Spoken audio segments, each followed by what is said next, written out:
Nagawa tayo ng reaction video patungkol sa kung bakit nga ba hindi nag-print ng napakaraming pera ang gobyerno ng Pilipinas para ipamigay ito sa mga mahihirap. Kagaya ko, mahirap ako kung ang gagawin ng Pinas o ng Pilipinas is mag-print ng napakaraming pera tapos easy na lang ibigay sa ating mga kababayan, di ba? Kung yun ang gagawin ng Pilipinas, ano kaya ang mangyayari? Dati yun din ang aking pinapangarap na mag-print na lang kayo ng napakaraming pera tapos ipalit na lang natin sa ibang bansa. Di ba? Paano kung yun ang gagawin? Simula nung napanood kong video na to is doon ko nalaman ang totoong mangyayari kung mag-print ng napakaraming pera. So sabay-sabay natin panoorin. Disclaimer lang, ang video na ito ay hindi ko po pag-aari. Ang video na ito ay pagmamayari ni Ate O Republic at ilalagay ko na lamang po sa ating description kung gusto niyo pong mapanood ng buong buo.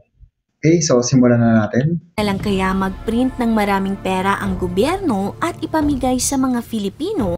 O tama, yun agad ang unang tanong, bakit hindi na lang mag-print ng napakaraming pera tapos ipamigay na lang sa mga Pilipino? Para matapos ang kahirapan. Marahil ay isa ka rin sa mga taong nakaisip nito. Yes, isa rin ako Kung dyan. magpiprint sana ng mas maraming pera ang Pilipinas at ipamimigay ito sa mahihirap, wala nang magugutom na Pilipino. Makakabayad na ng utang si Nena at makakabayad na ng renta at hindi mapapalayas pa si Chris. Tama, di ba? Kung marami kang pera, talagang anytime, hindi ka mapapaalis.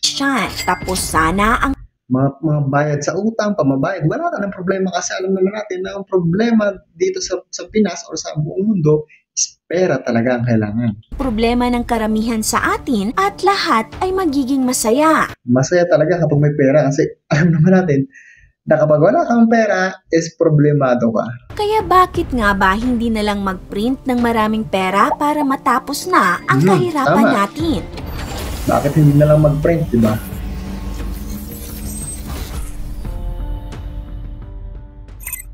Kahit ilang presidente na ang nagdaan, hindi pa rin nasusolusyonan at mistulang walang katapusan ang ating kahirapan. Kaya naman, Tama. maraming Pilipino ang nagsasabing bakit hindi na lang mag-print ng Yan din ang isa sa pinakamalaking tanong ko noong bata pa ako. Bakit hindi na lang mag-print ng napakaraming pera talaga? maraming pera para matapos na ang kahirapan natin. Ang Bangko Sentral ng Pilipinas o Yan, ang BSP, dito nagagaling yung ating mga pera, okay? BSP Mga hindi pa ay nakakaalam. nagpiprint ng pera para palitan ang mga lumang pera.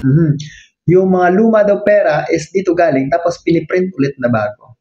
At kinukontrol nito ang supply ng pera Kasi ito, ang BSP ang taga-control ng pera natin. Syempre, alamin muna natin, panoorin muna natin. para maging balanse ang ating ekonomiya. Kailangan maging May mga balance. pagkakataon din naman na maaaring ikonsidera ng BSP na mag-print ng additional na pera na ipapaikot sa bansa. Tama. Ngunit ito'y ginagawa lamang sa tuwing nagkakaroon ng recession o ang labis na pagbaba ng ekonomiya ng bansa. So meaning, dumadagdag lang ang pera na napiprint ng BSP kapag bumababa ang ekonomiya ng bansa.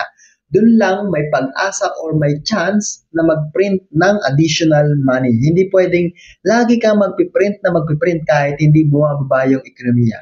Okay? Ginagawa din ito sa isang economic situation na kailangan nilang i-manage ang inflation ng bansa.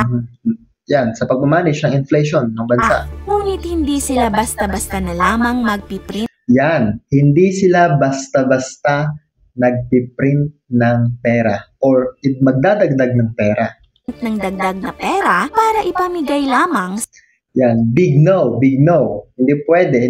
Bakit? Panoorin natin. sa mga tao. Ang dahilan kung bakit Bakit? hindi ito ginagawa ng BSP ay dahil sa tinatawag nilang inflation. Yan, inflation. Ano nga ba yung inflation?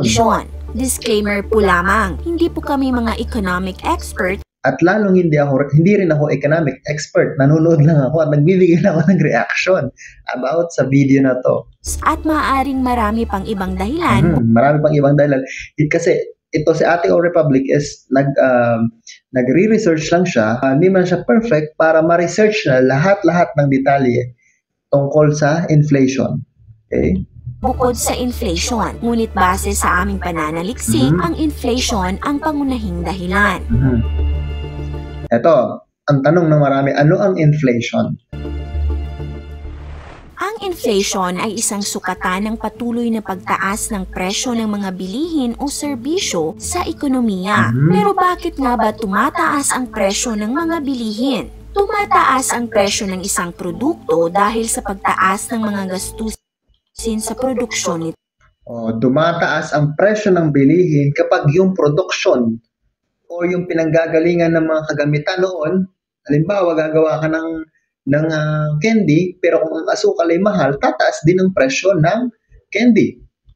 Ito, maaaring tumaas ang presyo ng mga raw materials o ingredients na ginagamit. Halimbawa, yes, tama. Kasi kung hindi ka naman magtataas sa products mo or sa items mo, tapos yung pinanggalingan ng products is tumaas na, lugi ka, syempre. Kung tataas ang presyo ng harina, Ito, harina, pangunahin.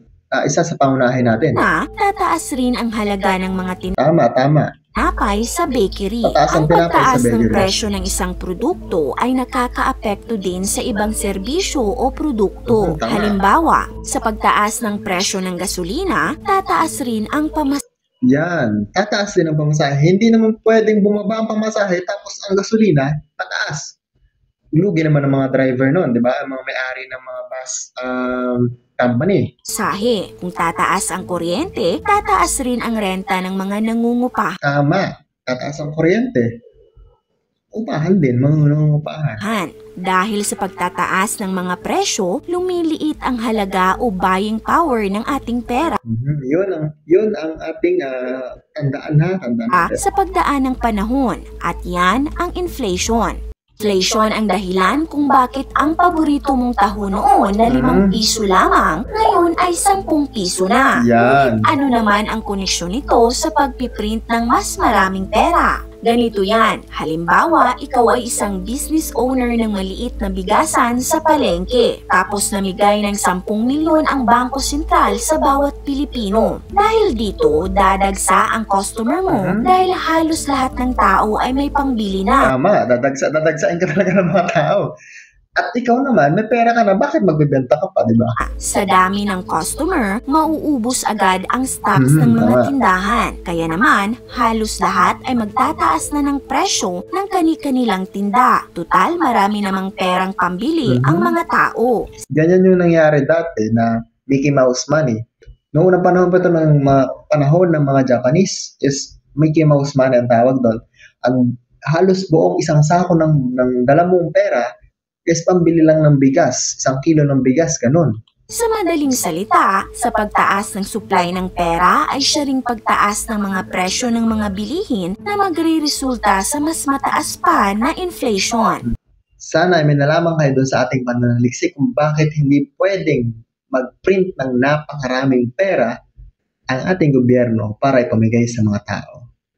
Kasi alam naman natin na kapag binigyan lahat ng pera from our government, yung mga tao is wala nang magtatrabaho. Wala nang magtitinda kasi marami ka ng pera, di ba? Bakit magpapakahirap ka pa?